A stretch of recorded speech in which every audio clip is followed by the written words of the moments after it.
2 Timothy chapter 1 verse 14. और पवित्र आत्मा के द्वारा जो हम में बसा हुआ है, इस अच्छी धरोहर की रखवाली कर। क्या हमने पढ़ा 2 तीमुथियुस पहला अध्याय का 14 पद में इस प्रकार से लिखा है, पवित्र आत्मा के द्वारा जो हम में बसा हुआ है, इस अच्छी धरोहर की रखवाली कर। यहां पर एक शब्द आया है धरोहर। आप लोग धरोहर कितने लोग समझते हैं मुझे मालूम नहीं।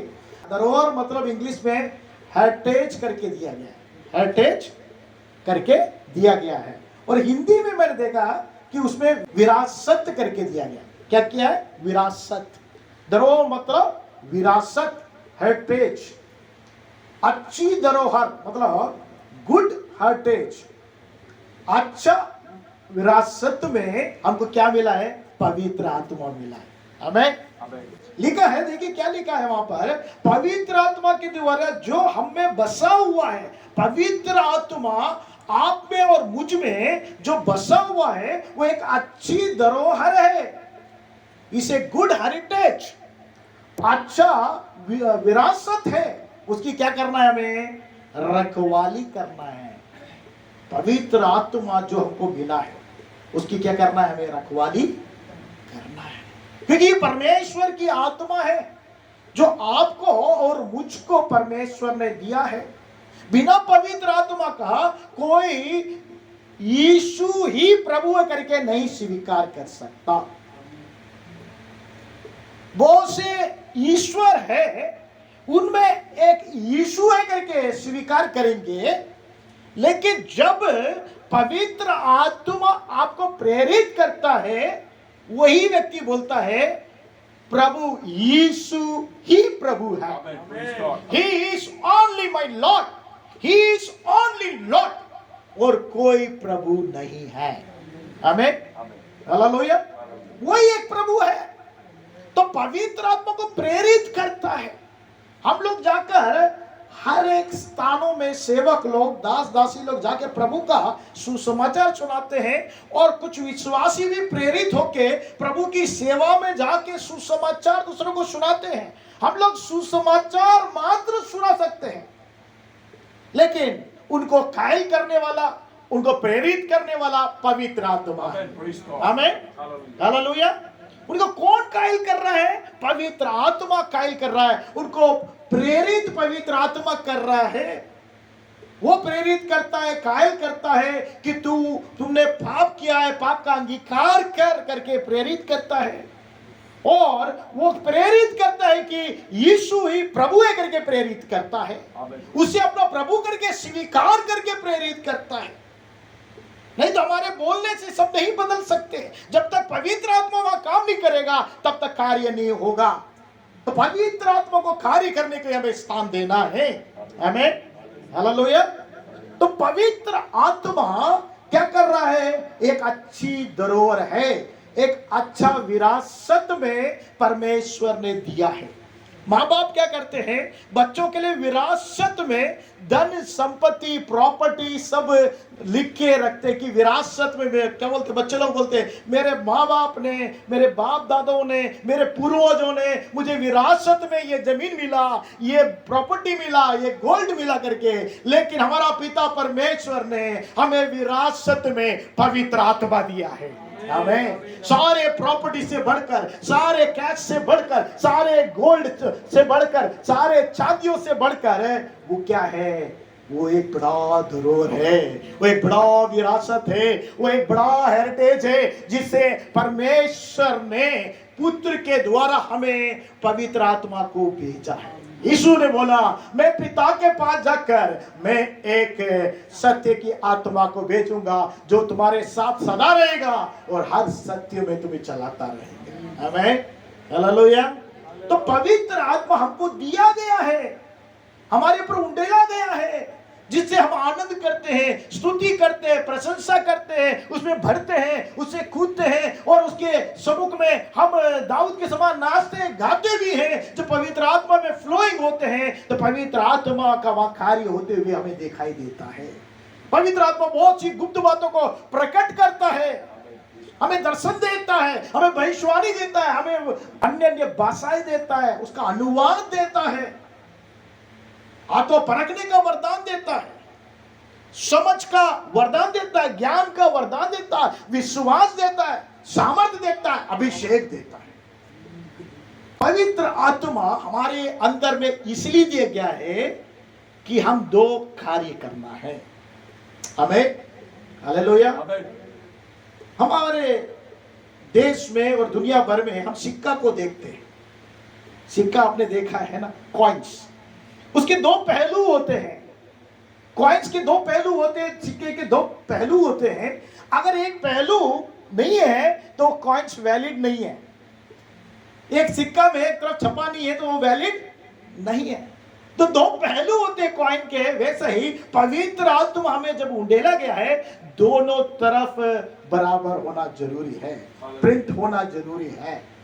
वो क्यों दिया गया है पवित्र आत्मा? हम देखते हैं प्रेरितों का काम 1:8 में यीशु मसीह कहता है, परंतु जब पवित्र आत्मा तुम पर आएगा तब तुम सामर्थ्य पाओगे। तुम सामर्थ्य पाओगे। क्या पाओगे? सामर्थ्य। यीशु मसीह कहता है जब पवित्र आत्मा तुम पर आएगा, आपको क्या मिलेगा? एक सामर्थ्य मिलेगा। आमीन, हालेलुया। ना तो बल से, ना शक्ति से, लेकिन परमेश्वर की सामर्थ्य, परमेश्वर की आत्मा से हम बहुत कुछ कर सकते हैं। आमीन, हालेलुया। तो वो सामर्थ्य आपको मिलेगा। पवित्र आत्मा क्या दे रहा है? सामर्थ्य दे रहा है। आगे पढ़िए। और यरूशलेम और सारे यहूदिया और सामरिया में और पृथ्वी की छोर तक मेरे गवाह होंगे। क्या बोल रहा है? गवाह, टेस्टिमनी होंगे आप पूरे पृथ्वी में आप क्या बनेंगे? गवाह बनेंगे। तो ये गवाह बनना है, एक टेस्टिमनी आपको बनना है। आपका जीवन एक टेस्टिमनी होना चाहिए। आप जहां रहते हैं वहां टेस्टिमनी होना चाहिए, आपके परिवार में टेस्टिमनी होना चाहिए, आपके सराउंडिंग में टेस्टिमनी होना चाहिए, जहां आप काम कर रहे हैं वहां टेस्टिमनी होना चाहिए, जहां आप सेवा कर रहे हैं वहां टेस्टिमनी होना चाहिए, जहां आप जी रहे हैं, जहां आप चल रहे हैं, फिर रहे हैं, आपका एक गवाही लोग देखना चाहिए। गवाही क्या करना चाहिए? लोग देखना चाहिए। हम लोग गवाही देते हैं, लेकिन हमारा जीवन गवाही का जीवन होना चाहिए। आमीन, हालेलुया। कैसा रहना चाहिए? गवाह होगे, गवाही दोगे करके नहीं लिखा है। क्या लिखा है? गवाह होगे। प्रभु आपको सामर्थ्य देगा कि आप जहां पर भी जी रहे हैं वहां पर प्रभु के लिए गवाह होंगे। आपकी गवाही लोग सुनना अलग बात है, लेकिन आपकी गवाही को देखना है। आपके गवाही को देखना है, आपका जीवन को देखना है, आपके चाल चलन को देखना है, आपके व्यवहार को देखना है। पवित्र आत्मा इसलिए दिया गया है कि आप सिर्फ सामर्थ्य मात्र नहीं, आप संसार में गवाही बने। नीति वचन 14:25 में लिखा, मेरे प्रियो, लिखा है, सच्चा साक्षी ही बहुतों के प्राण को बचाता है। आपको और मुझको एक सच्चा साक्षी, एक अच्छा सच्चा साक्षी के रूप में खड़ा कर दिया परमेश्वर। हम सच्चा बनने के लिए हमारे पास सच्चाई है ही नहीं। प्रभु यीशु मसीह ने कहा, सत्य का आत्मा तुम पर आएगा, हमारे अंदर में सारा झूठ चला जाएगा और हम सत्य की आत्मा में बन जाएंगे और सच्चे बन जाएंगे, एक सच्चे गवाह के रूप में खड़े हो जाएंगे। हमारे बोलने से बढ़कर हमारे जीवन के चाल चलन व्यवहार को देखकर बहुत से लोग प्रभु के पास आए। आमीन, हालेलुया। आज हमारे देश में मसीहत नहीं बढ़ने का कारण कौन है मालूम है? हम लोग हैं।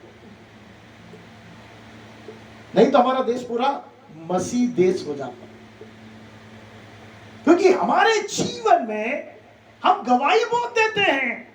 देना है, मैंने सिक्के का दो पहलू बताया, गवाही देना है, लेकिन गवाही देते रहते हैं, लेकिन हम गवाह नहीं बनते। दोनों बहुत जरूरी है। इसलिए पवित्र आत्मा ने सामर्थ्य दिया कि आप गवाही भी दें और गवाह भी बने।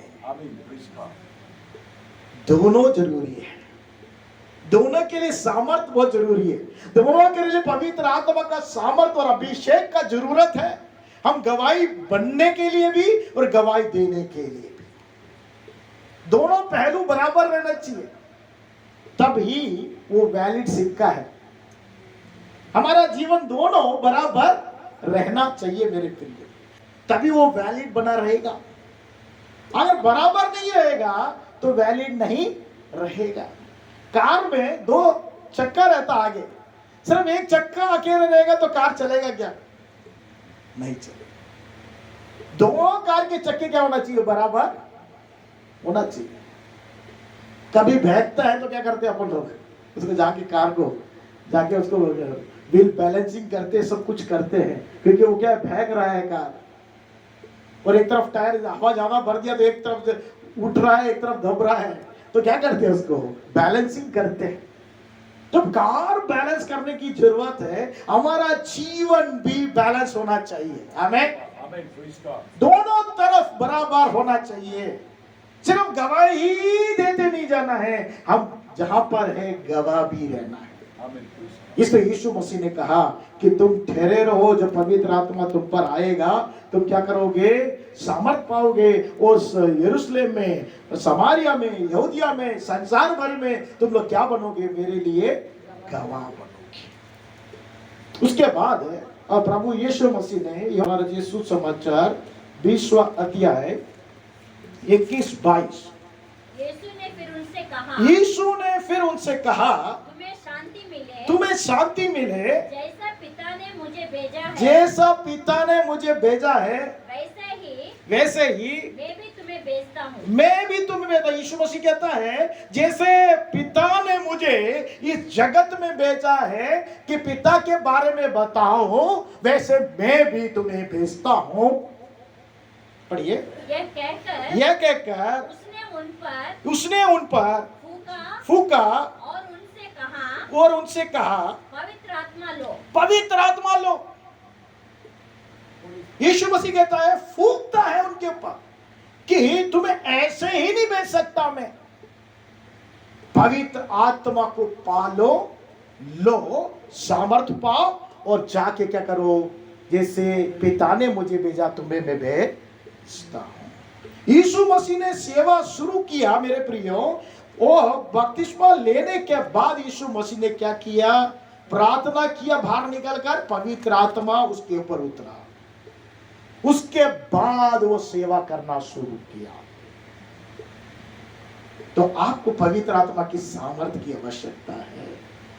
पहले तो ये काम 10वें अध्याय 38 पद अगर हम देखते हैं, एक्ट्स चैप्टर 10 38 वर्ष में, वहां पर यीशु मसीह को ही पवित्र आत्मा की आवश्यकता थी करके पतरस वहां पे उल्लेख करता, लिखा है परमेश्वर ने किस रीति से यीशु नासरी को पवित्र आत्मा और सामर्थ से अभिषेक किया। क्या किया? यीशु मसीह को परमेश्वर ने पवित्र आत्मा और सामर्थ से अभिषेक किया। सामर्थ भी दिया और एक अभिषेक भी दिया। काय के लिए दिया? वो भलाई करता और सबको जो शैतान के सताए हुए थे अच्छा करता हुआ फिरा, क्योंकि परमेश्वर उसके साथ था। परमेश्वर ऐसे ही आपको नहीं भेजेगा। पवित्र आत्मा का सामर्थ और अभिषेक बहुत जरूरी है। पवित्र आत्मा भरना मात्र नहीं है, लेकिन उस सामर्थ और अभिषेक के साथ हम परमेश्वर के लिए गवाह ठहरना है, उसी समय दूसरों को गवाही भी देना है। हमें हालेलुया। परमेश्वर इसीलिए हमें पवित्र आत्मा का सामर्थ्य दिया है, उसका अभिषेक इसीलिए दिया मेरे प्रियो, कि हम उसमें निरंतर हम चार्ज करते जाए, और जब हम चार्ज करते हैं तो उसको डिस्चार्ज भी होता है। मोबाइल को हम चार्ज करते हैं, जितना यूज करेंगे उतना जल्दी चार्ज करना पड़ता है। तो पवित्र आत्मा भी हमारे अंदर में चार्ज होने की जरूरत है, सामर्थ चार्ज होने की जरूरत है। तब आप सामर्थ में अभिषेक प्राप्त करके, सामर्थ पाकर आप प्रभु के लिए गवाही ठहरेंगे और प्रभु के लिए गवाह ठहरेंगे। आमेन, प्रेज गॉड। दोनों होना जरूरी है। सिर्फ गवाही देते जाना काफी नहीं मेरे प्रिय। कलीसिया में गवाही देते अच्छी बात है, बाहर भी जाके गवाही देना। आमेन, हालेलुया। Praise God. इधर ट्रेनिंग है, चर्च में ट्रेनिंग है कि यहाँ आप गवाही देकर ट्रेन हो जाओ पहले, तभी आप जाके क्या करोगे, दूसरों को बाहर जाके आराम से गवाही दे सकेंगे। हिचकिचाहट नहीं आएगी गवाही देने में। तो प्रभु का कलीसिया एक ट्रेनिंग सेंटर है मसीह लोगों के लिए, विश्वासियों के लिए, आपके लिए, मेरे लिए एक ट्रेनिंग सेंटर है कलीसिया, जहां आपको प्रभु ट्रेन करता है, हमें सामर्थ्य से बढ़ता है, अभिषेक से बढ़ता है, ताकि हम ट्रेन होकर प्रभु के लिए बाहर संसार में एक गवाह ठहरे और उनको गवाही दे सके। आमेन, हालेलुया। वो बहुत जरूरी है मेरे प्रिय। तब ही हम क्या कर सकते हैं, परमेश्वर के लिए सामर्थ्य के कार्य कर सकते हैं। तो पवित्र आत्मा जो आया है, उसको हम पवित्र आत्मा के लिए हमको क्या करना पड़ेगा, इंतजार करना पड़ेगा। प्रभु ने बोला तुम ठहरे रहो। ऊपरी कोठरी पे उन लोग ठहरे थे और प्रार्थना कर रहे थे। सिर्फ ठहर के बैठे नहीं थे, क्या कर रहे थे, प्रार्थना कर रहे थे। 120 लोग बैठकर प्रार्थना कर रहे थे। और जब प्रार्थना करने लगे तो वहां पर एक अग्नि उतर कर आ गया। आमेन, हालेलुया। और चीख फट गया और लोग अन्य अन्य भाषा बोलने शुरू कर दी। आमेन, हालेलुया। आमेन। अन्य भाषा 4 प्रकार है, उसमें मैं 3 प्रकार आप लोगों को बताऊंगा क्योंकि समय नहीं है। अगर एक और सुनना है तो आप लोग मेरे साथ बैठकर बातचीत कर सकते हैं। 4 प्रकार है, उसमें से 3 प्रकार का अन्य भाषा मैं आपको बताऊंगा। उसमें हम देखते प्रेरितों के काम 2 अध्याय 14 और 11 पद में, जब उन लोग प्रार्थना करना शुरू कर दिए 120 लोग ठहर कर, तो उनके पर में पवित्र आत्मा का अभिषेक उठने लग गया। जो योएल में कहा गया, 2 अध्याय के 28 में कहा गया, वो पवित्र आत्मा उन्हें उठने लग गया, वो सामर्थ्य बढ़ गए और अन्य अन्य भाषा बोलने लगे। ये अन्य भाषा उनके अंदर में जो आया, लोगों को समझ में नहीं आया क्या है बोल रहे हैं। लेकिन उस समय त्योहार था, पर्व था, तो बाहर दुनिया भर से लोग आए हुए थे। उन लोग बोलने लगे कि ये लोग हमारे देश की भाषा बोल रहे हैं। 11वां पद पढ़ लीजिए, प्रेरितों का काम 2 का 11 पढ़िए।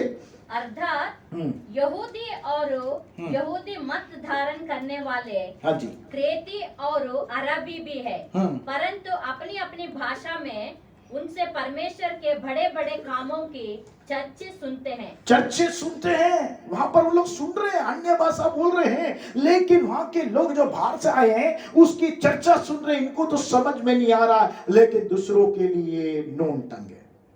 यहूदियों के लिए क्या था, अननोन टंग है, और दूसरों के लिए क्या है, नोन टंग। अभी कुछ आप लोगों ने मलयालम में गीत गाया, जिनको मलयालम नहीं आता उनके लिए क्या है, वो अननोन टंग है, लेकिन मलयालम जानने वालों के लिए वो नोन टंग है।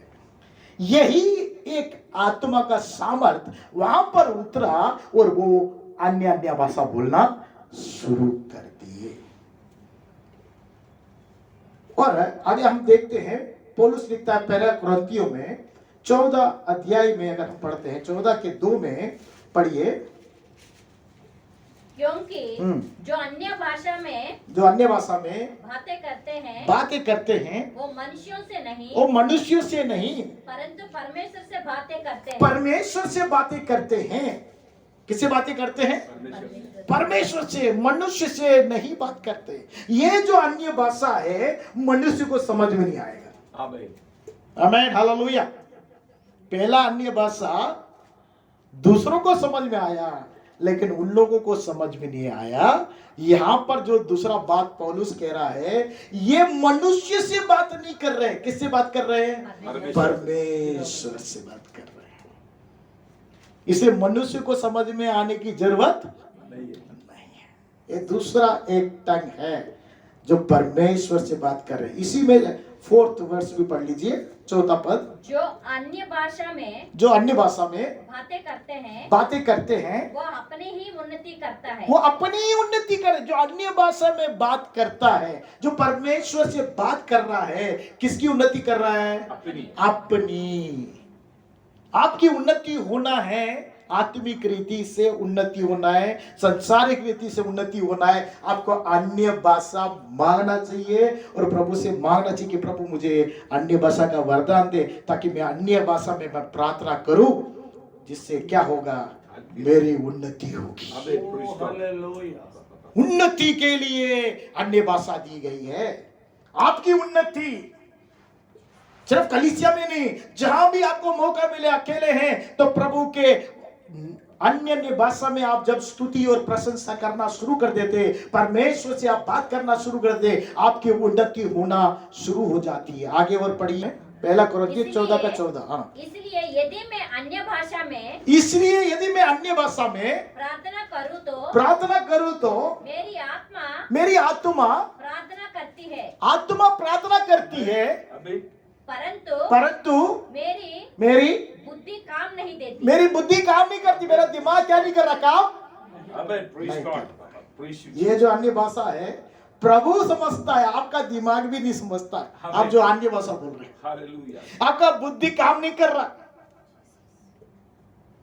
पहला भाषा दूसरों के लिए अन्य भाषा है, उनके लिए अन्य भाषा है, दूसरे लोग समझ रहे हैं।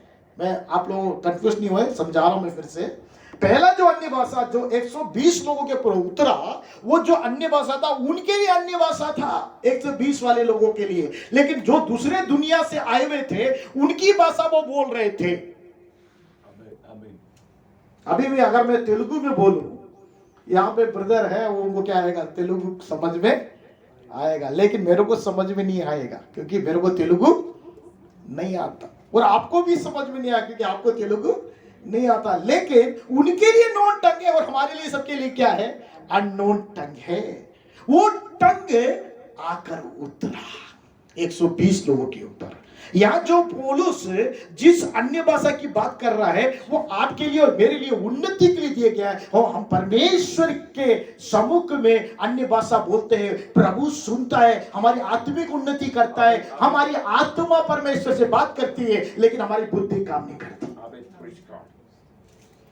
बुद्धि क्या नहीं कर रही? काम नहीं कर रही। इसे हमको भी समझ में नहीं आता। हम लोग बोल रहे हैं, लेकिन हम लोग को भी समझ में नहीं आता, क्योंकि बुद्धि काम करना बंद कर देती है। हम आत्मा से भरकर प्रभु से बात कर रहे हैं, हमारी उन्नति जरूर हो रही है, प्रभु समझ रहा है, लेकिन हमको समझ में नहीं आ रहा है। एक और अन्य भाषा के बारे में बताता हूं। 1 कोरिन्थियों 12वां अध्याय 10वां पद पढ़िए। 1 कोरिन्थियों 12:10। फिर किसी को सामर्थ्य के काम करने की शक्ति, और किसी को भविष्यवाणी की, और किसी को आत्माओं को परखने का वरदान, और किसी को उनके प्रकार की भाषा, अन्य प्रकार की भाषा, और किसी को भाषाओं के अर्थ बताना। भाषाओं का अर्थ बताना। यहाँ जो टंग बताया गया, गिफ्ट ऑफ टंग्स, इसको कहा गया है गिफ्ट ऑफ टंग्स। ये गिफ्ट में दिया गया हुआ है।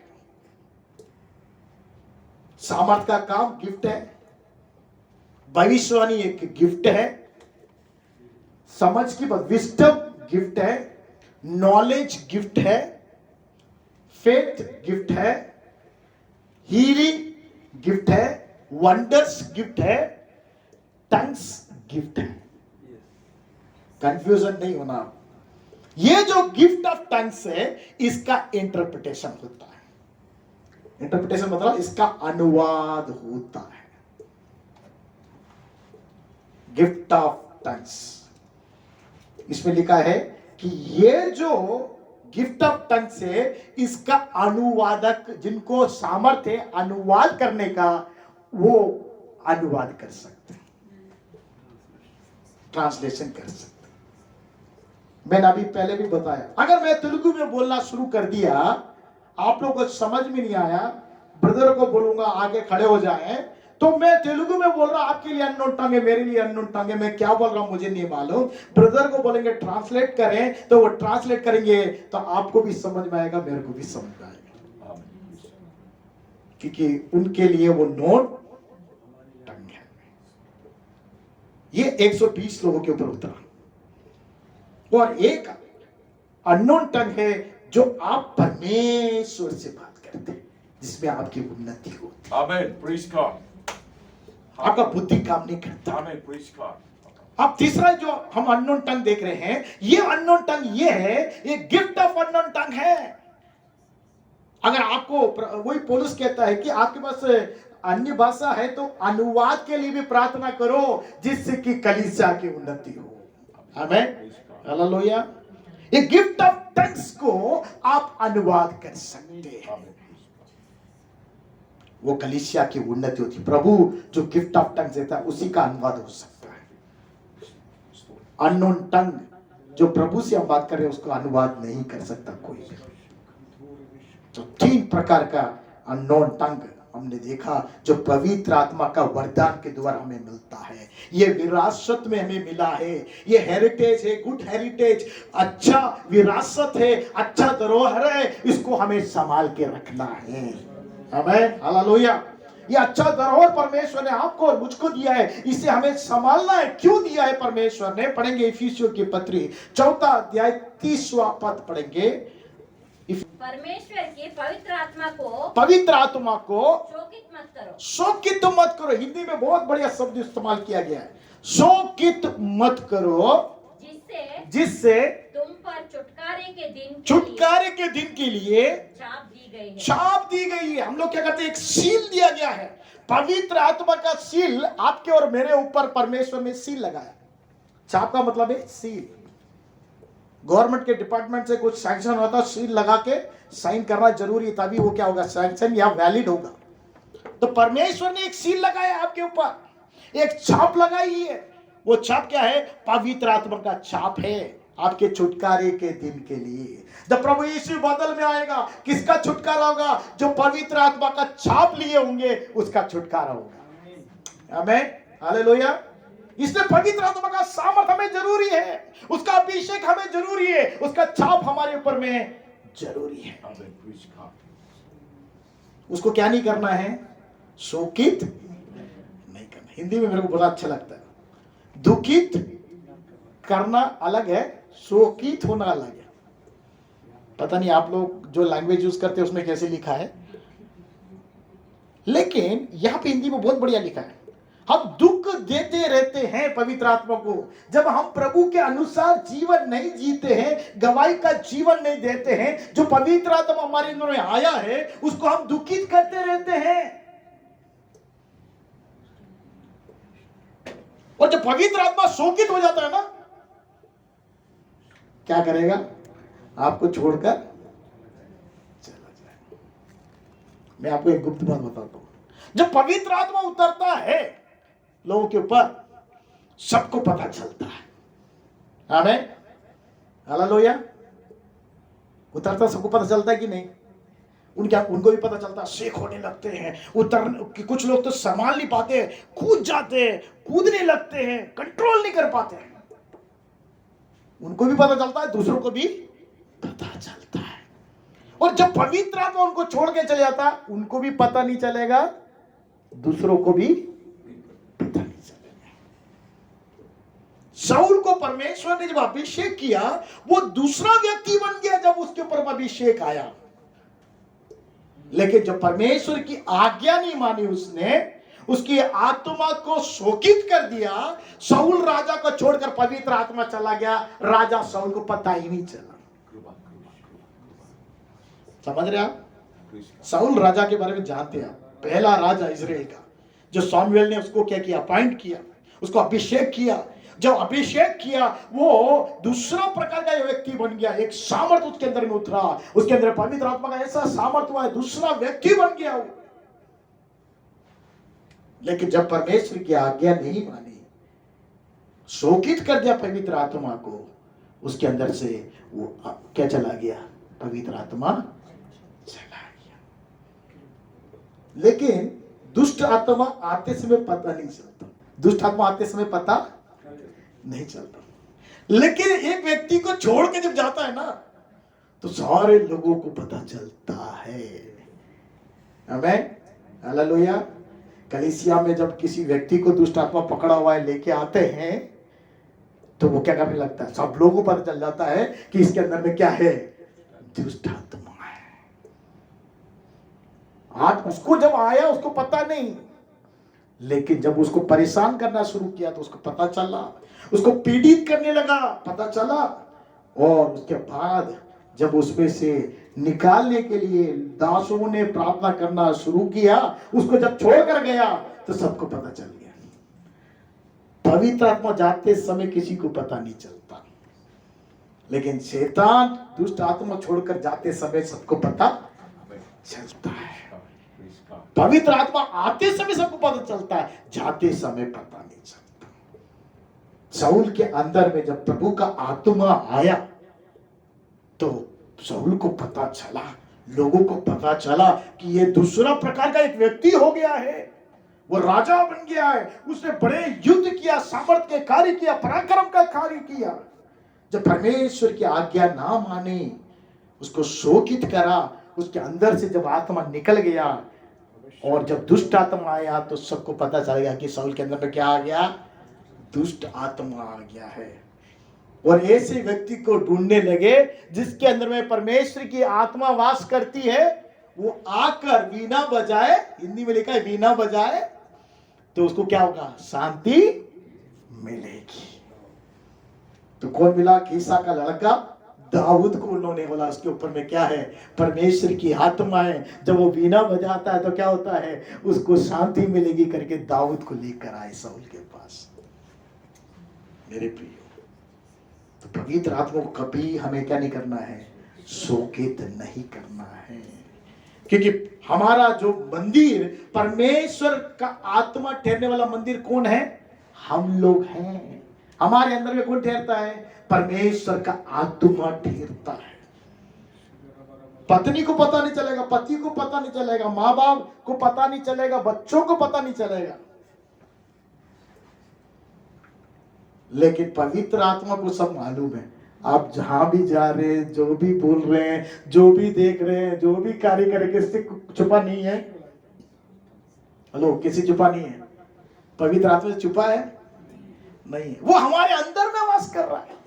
पहला कोरिन्थियों में हम पढ़ते हैं, पवित्र आत्मा हमारे अंदर में वास करता है। मेरे प्रिय, 3 अध्याय के 17 और 18 पद में हम पढ़ते हैं, पढ़िएगा। यदि कोई परमेश्वर के मंदिर को, परमेश्वर के मंदिर को नष्ट करेगा तो परमेश्वर उसे नष्ट करेगा, परमेश्वर को नष्ट करेगा, क्योंकि परमेश्वर का मंदिर पवित्र है, परमेश्वर का मंदिर पवित्र है, और यह तुम हो, वो तुम हो। आप जानना है वो कौन है, मंदिर कौन है, हम हैं। हमारे अंदर परमेश्वर का आत्मा ठहरता है, जो हमारे लिए छुटकारे के लिए मोहर लगाया गया है। वो छुटकारा देने के लिए परमेश्वर ने मोहर लगाया है। उसे शोकित मत करो। दुखित तो हम लोग करते हैं, ईमानदारी से मान ले, हम दुखित करते हैं। संसार में बोलने से, व्यवहार से, क्रिया से हम दुखित कर देते पवित्र आत्मा को। दूसरों को तो बाद में दुखित होता है, सबसे पहले कौन दुखित हो जाता है, पवित्र आत्मा दुखित हो जाता है। वो सहन करता रहता है, सहन करता रहता है, सहन करता रहता है, लेकिन वो जब शोकित हो जाता है कि अब इसको कुछ नहीं मैं कर सकता, छोड़ कर चला जाएगा, तो हमारा क्या नहीं होगा, छुटकारा नहीं होगा। छुटकारे के लिए हमारे ऊपर सील लगा हुआ है। मेरे प्रिय, उसको हमें संभाल के रखना है, उसको देखभाल रखवाला के रूप में उसको संभाल के रखना है। रखवाली करना हमारा ड्यूटी है। पवित्र आत्मा जो हमें अच्छी धरोहर के रूप में, अच्छी विरासत के रूप में, गुड हेरिटेज के रूप में हमको मिला है, उसको हमको क्या करना है, गार्ड करके, उसको प्रोटेक्ट करके, उसको सुरक्षित रखना हमारा काम है। उसको शोकित नहीं करना है। वो पवित्र आत्मा तो क्या करता है, रोमियो 8वां अध्याय 11वां पद, रोमन्स चैप्टर 8 वर्स 11, यदि उसी का आत्मा जिसने यीशु को मरे हुए में से जिलाया तुम में बसा हुआ है, तो जिसने जिसने मसीह को मरे हुओं में से जिलाया, वो तुम्हारे नाश्वर देह को भी अपने आत्मा के द्वारा, अपनी आत्मा के द्वारा जो तुम में बसा हुआ है जिलाएगा। आमीन, हालेलुया। पवित्र आत्मा क्यों है? छुटकारा के दिन में हम छुटकारा पाने के लिए पवित्र आत्मा का सील लगा है, और हम नाशवार जो देह है ये मर भी जाएगा। जैसे यीशु मसीह मर गया, उसको पवित्र आत्मा ने फिर से जिला के खड़ा कर दिया। पवित्र आत्मा अगर मर भी जाएंगे, यीशु मसीह क्या करेगा? मुर्दों में से हमें जिला देगा। जब बादलों में यीशु आएगा, हमारा शरीर रूपांतर हो जाएगा। यीशु को जो शरीर दिया गया वो आपको और मुझको दिया जाएगा। ऐसा दिव्य शरीर परमेश्वर आपको और मुझको देगा। वो दिव्य शरीर क्या करता है मालूम है आपको? बिना दरवाजा खुले अंदर आ जाता है। वहां पर जब शिष्य लोग डरे हुए थे, वहां यीशु मसीह दरवाजा बनता, यीशु मसीह आ गया। वो दिव्य शरीर आपको दिया जाएगा। ये शरीर के लिए दरवाजा रुक सकता है, लेकिन परमेश्वर जो मुर्दों में से हमें जिला देगा, पुनरुत्थान कर देगा, हमारा शरीर जो रूपांतर हो जाएगा, हमको ऐसा शरीर दिया जाएगा। ये दरवाजा खोलकर हम अंदर आते हैं, बिना खोले हम लोग क्या कर देंगे? अंदर आ जाएंगे। आमीन, हालेलुया, हालेलुया। तो ऐसा शरीर, दिव्य शरीर परमेश्वर आपको और मुझको देगा, अगर हम पवित्र आत्मा की जो पवित्र धरोहर को हम संभाल कर, अच्छे धरोहर को संभाल कर उसकी रखवाली करेंगे, तो निश्चय हम मरेंगे नहीं, लेकिन बदल जाएंगे। हालेलुया। पौलुस कहता है कि हम मरेंगे नहीं, लेकिन प्रभु में बदल जाएंगे। जब आखिरी नरसिंगा फूका जाएगा, तब बादलों में यीशु आएगा, तब हमारा दिव्य शरीर को पवित्र आत्मा रूपांतर कर देगा। इसलिए पवित्र आत्मा को हमें क्या नहीं करना है? शोकित नहीं करना है। आगे हम देखें गलातियों 5वां अध्याय 16, 17, 18 पद पढ़ लेंगे। गलातियों की पत्री 5वां अध्याय 16, 17, 18 पढ़िएगा। पर मैं कहता हूँ आत्मा के अनुसार चलो तो तुम शरीर की लालसा किसी रीति से पूरी नहीं करोगे। अब आपको और मुझको परमेश्वर ने आत्मा दिया है, पवित्र आत्मा दिया है, लेकिन हम शरीर के हिसाब से भी चल सकते हैं, आत्मा के हिसाब से भी चल सकते हैं। दोनों हमारे पास है, शरीर भी है, आत्मा भी है। तो पौलुस कहता है अगर तुम आत्मा के अनुसार चलोगे तो क्या नहीं करोगे? शरीर की लालसा अभिलाषा क्या नहीं करोगे? पूरा नहीं करेंगे। आगे पढ़िए सिस्टर। क्योंकि शरीर आत्मा के विरोध में, शरीर जो है आत्मा के विरोध में है। आमीन। शरीर क्या करता है? आत्मा के विरोध है। आत्मा जो करना चाहता है ना, उसको करने नहीं देने के लिए रुकावट शत्रु कौन है? आपका शरीर है। कृपा।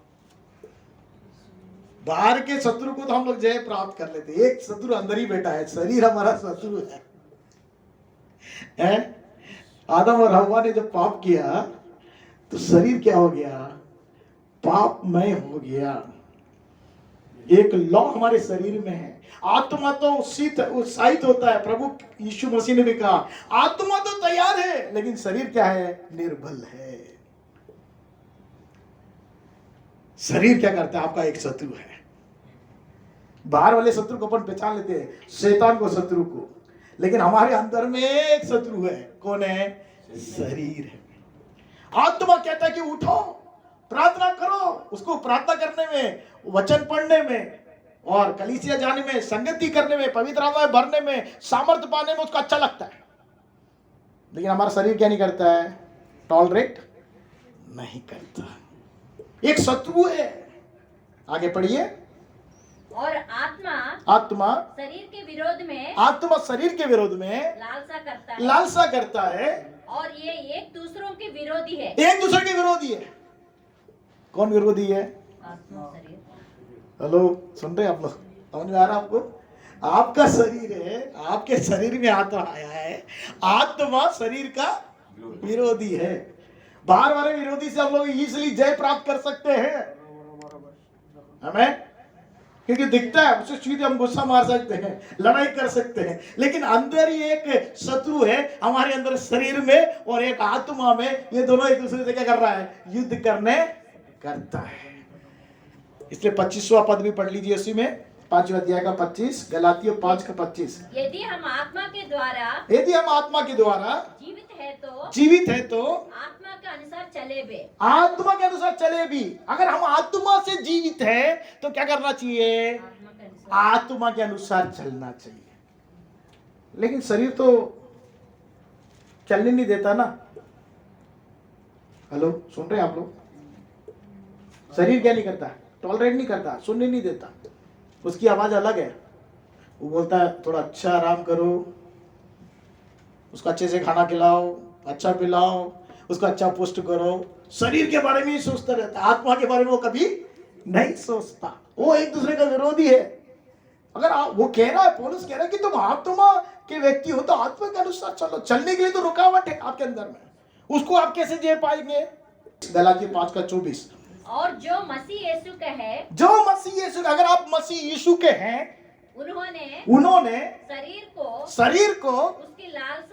उसकी लालसाओं और अभिलाषाओं समेत क्रूस पे चढ़ा दिया। अगर आपको शरीर के ऊपर जय प्राप्त करना है तो क्या करना पड़ेगा? शरीर की एक लालसा है, अभिलाषा है, उसको क्या करना पड़ेगा? क्रूस पे चढ़ाना पड़ेगा, क्रूसीफाइड करना पड़ेगा। उसके लिए एक बड़ा लकड़ी बना के क्रॉस में हम शरीर को जाके लगा दें क्या? नहीं। क्रूस पे चढ़ाने का मतलब है जब शरीर लालसा अभिलाषा करता है उसको नो, इनकार करना शुरू करें। वो जो कुछ भी डिमांड करेगा, अगर आप 4 रोटी खाते हैं, आज अच्छा मटन करी बना है, तो आपको लगेगा यार एक और रोटी मैं खाऊंगा। शरीर बोलेगा बहुत स्वादिष्ट है, जीभ बोलेगा कितना स्वाद है, इतना अच्छा स्वाद मिलेगा कि एक और रोटी खाएंगे। उसको क्या बोलना चाहिए? नो। इसका मतलब है आप इनकार कर रहे हैं। शरीर की जो डिमांड है उसको फुलफिल नहीं करना, इनकार करना, नो करना आपको आना चाहिए। तब आप शरीर के ऊपर में जय प्राप्त करेंगे। शरीर को अगर आप ज्यादा सहयोग करेंगे तो शरीर पुष्ट होता जाएगा, स्ट्रांग होता जाएगा शरीर। आत्मा क्या हो जाएगा? कमजोर होता जाएगा। अगर आत्मा को अच्छा भोजन देते रहेंगे, आत्मा पुष्ट होगा, शरीर के ऊपर में जय प्राप्त करेगा। अगर शरीर को हम पुष्ट करेंगे, आत्मा को कमजोर करेंगे, शरीर क्या करेगा? अच्छा पुष्ट होकर, दृढ़ होकर आत्मा के ऊपर में जय प्राप्त कर लेगा। इसलिए पौलुस कहता है जो मैं करना चाहता हूं उसे नहीं कर पाता, भलाई करना चाहता हूं लेकिन नहीं कर पाता। मेरे अंदर में 2 प्रकार का नियम दिखाई देता है। शरीर एक नियम है, वो चाहता है, लालसा करता है, उसको हमें इनकार करके उसके ऊपर में जय प्राप्त करने की सामर्थ परमेश्वर से मांगना है। नो करना में सीखना है मेरे प्रियो, तब ही हम उसमें जय प्राप्त कर सकते हैं। इसलिए रोमियो 8वां अध्याय का 26 में लिखा है कि हमें प्रार्थना करना नहीं आता। 26 में लिखा है, रोमियो 8 के 26 में, इसी रीति से आत्मा भी हमारी दुर्बलता में सहायता करता है क्योंकि हम नहीं जानते प्रार्थना किस रीति से करना चाहिए, हमें मालूम नहीं। हमारी दुर्बलता में सहायता पवित्र आत्मा करता है। वो आए भर भर कर परमेश्वर से प्रार्थना करता है। प्रार्थना करना हमें आता नहीं, लेकिन प्रार्थना करने सिखाने वाला पवित्र आत्मा परमेश्वर ने आपको दिया है। और आपके लिए गवाह के लिए पवित्र आत्मा दिया गया है, गवाही देने के लिए पवित्र आत्मा दिया है, आत्मिक में उन्नति प्राप्त करने के लिए पवित्र आत्मा दिया है, जयवंत होने के लिए पवित्र आत्मा परमेश्वर ने दिया है, दूसरों की सेवा करने के लिए परमेश्वर ने पवित्र आत्मा दिया है, दूसरों को छुटकारा देने के लिए पवित्र आत्मा का सामर्थ परमेश्वर ने दिया है। आप छुटकारा पाने के लिए पवित्र आत्मा का सामर्थ आपको परमेश्वर ने दिया है। कितनी बात बताई मैंने? आपका भी छुटकारा होना चाहिए, उसके लिए पवित्र आत्मा दिया है। क्योंकि पवित्र आत्मा का अभिषेक आपके जुओं को क्या करता है? तोड़ देता है। शैतान कितने भी प्रकार का जुआ आपके ऊपर में रखा है, वो अभिषेक उतर कर आएगा आपके अंदर में, जो शैतान ने जुआ रखा है उसको तोड़ देगा। पवित्र आत्मा का सामर्थ्य तोड़ता है। तो पवित्र आत्मा को हमको क्या नहीं करें? शोकित ना करें, क्योंकि वो हमें अच्छे विरासत के रूप में, अच्छे धरोहर के रूप में हमें मिला है। उसकी रखवाली करे, जिसके लिए, इसलिए कि प्रभु छुटकारे के दिन में हमें फिर से पुनर्जीवित कर सके। आइए हम अपने स्थानों में खड़े हो जाएं। लेकिन आज जो बातें हमने सीखी है, जो पवित्र आत्मा हमें दिया गया है, वो एक अच्छा धरोहर है, अच्छे विरासत में मिला है, गुड हेरिटेज है, उसकी हमें रखवाली करनी है। तीमुथियुस को पौलुस ने कहा, जो पवित्र आत्मा तुझे मिला है, एक अच्छे धरोहर के रूप में मिला है, अच्छे विरासत के रूप में मिला है, that is a good heritage. उसकी रखवाली कर, उसको गार्ड करके रख, सुरक्षित रख, क्योंकि तेरे छुटकारे के दिन में पवित्र आत्मा दिया गया है, तुझे सामर्थ्य दिया गया है, तुझे पवित्र आत्मा का अभिषेक दिया है कि दूसरों को तू छुड़ाए। और अंत के दिन में जब परमेश्वर ने तुझे मोहर लगाया है, तेरा भी छुटकारा हो। पवित्र आत्मा पाए हुए लोग पवित्र आत्मा के अनुसार चले, शरीर की लालसा विलासा को पूरा ना करे, शरीर की लालसा के ऊपर में जय प्राप्त करे। शरीर हमारे एक शत्रु है, उसके ऊपर में जय प्राप्त करना है तो हम आत्मा के अनुसार चलना सीखे, आत्मा से भर जाए और प्रभु से बोले, प्रभु तू अपनी आत्मा से मुझे भर दे, तेरे वरदानों से भर दे, तेरे अभिषेक से भर दे, जाकि मैं प्रज्वलित हो जाऊं और दूसरों के लिए गवाह बन जाऊं, दूसरों के लिए गवाही का कारण बन जाऊं। Right now in the name of Jesus, पवित्र आत्मा, ओ प्रभु तू हमें घायल करता है, तू हमें घायल करता है, तू हमें घायल करने वाला पवित्र आत्मा है, हमें प्रेरित करने वाला पवित्र आत्मा, तू हमारे पर उतर कर मंडराने वाला पवित्र आत्मा, उतर कर आके सामर्थ्य बढ़ने वाला पवित्र आत्मा। ओ रबा शादाना लारा बादीना फाबा उलारा, ओ तेरे अभिषेक हमारे पर उतरने पाए, तेरा अभिषेक, तेरा सामर्थ हमारे पर उतरने पाए। रदीने में शे लेफिने रही रदौना रबाउ शहीने लरा धूना रबा। ओ आत्मा कहता है तू सामर्थ्य से भर, तू अभिषेक से भर, तू मेरे लिए गवाह बन। मैंने तुझे गवाह बनाने के लिए पवित्र आत्मा का अभिषेक दिया। ओ रजीना माउजिया रेजीना में जे रतीना ला जखाऊ रहीना ला हुदा ना माना, तुझे सामर्थ्य इसलिए भरा कि मैं तेरे द्वारा ओ गवाही को दे सकूं। दे मैं समा हीदाना मा रफेबेना सहना ला रहा निमे सहे रिकेना मो शहीला, जैसे पिता ने मुझे भेजा, जैसे मैं तुझे भेजता, सामर्थ्य से भरकर भेजता कि तू मेरे लिए गवाही बन जा। हाँ मेरे प्रभु, सत्य के दो पहलू को हम देखते हैं, एक गवाह बनना है और गवाही का कारण बनना है। प्रभु जब हमारा जीवन गवाह का जीवन बना, हमारी बोली में, हमारे व्यवहार में, हमारी क्रिया में परमेश्वर तेरे नाम को वो स्तुति और प्रशंसा और आनंदित रहने वाले बना, ताकि परमेश्वर हमारा गवाही परमेश्वर और लोगों तक पहुंचने पाए और हम गवाही का कारण बन सके। तेरी सामर्थ्य में भर दे। लेहेना माउशे रदेना मासे रेफेने में जेना वारा। ओ यीशु नासिर के ऊपर पवित्र आत्मा उतरा, वो सामर्थ पाकर भलाई करता हुआ फिरा। आज पवित्र आत्मा आप हमारे ऊपर उतरिए कि ताकि हम भलाई करने वाले बन सके, लोगों के बंधनों को तोड़ने वाले बन सके। से रगे रुदीने में रसी रफीने ले रहे रसको रबाउडा रहना रबा। ओ अभिषेक उतर के आए कि लोगों के बंधनों को तोड़ सके, हम पुनर्जीवित हो सके। ऐसा सामर्थ हम ऊपर उतर के आ जाए।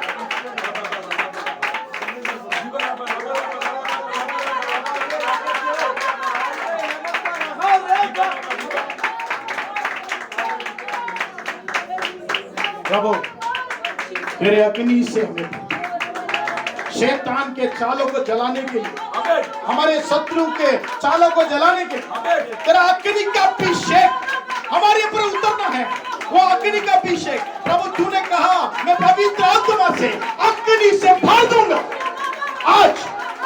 आज इस वक्त, अभी इसी वक्त तेरे पवित्र आत्मा का अभिषेक, अग्नि का अभिषेक तेरे लोगों के ऊपर को उतर कर आ जा।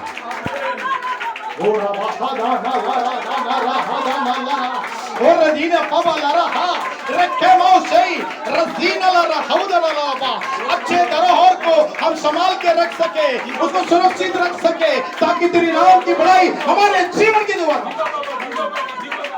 अपनी में बना मेरे पिता, शैतान की हर एक चालों को हम जला कर रख जीसस। आपकी महिमा करते, आपकी महिमा करते।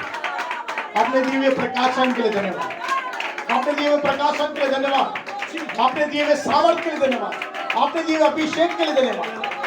हम परमेश्वर प्रज्वलित हो जाए और तेरे लिए गवाह और गवाही का कारण बन सके। आए हुए तेरे प्रियजनों के प्रति तेरा अनुग्रह तुमने पाया, बच्चे जवान बड़े बुजुर्ग, प्रभु तेरे दास दासी सबके ऊपर तेरा अनुग्रह बने रहने पाया। तेरे अनुग्रह से डांपना ना चाह वो परमेश्वर अच्छे धरोहर, गुड हेरिटेज, परमेश्वर अच्छे विरासत में जो मिला पवित्र आत्मा की रखवाली कर सके और छुटकारे के दिन में प्रभु यीशु मसीह के दिव्य शरीर को प्राप्त कर सके और तेरे नाम की महिमा के लिए संसार में जी सके। तेरे राज्य, तेरी इच्छा के जीवन में प्रकट होने पाए। तेरे हाथों में समर्पित करते हैं, यीशु के नाम से मांगते, सुन और ग्रहण कर। आमीन।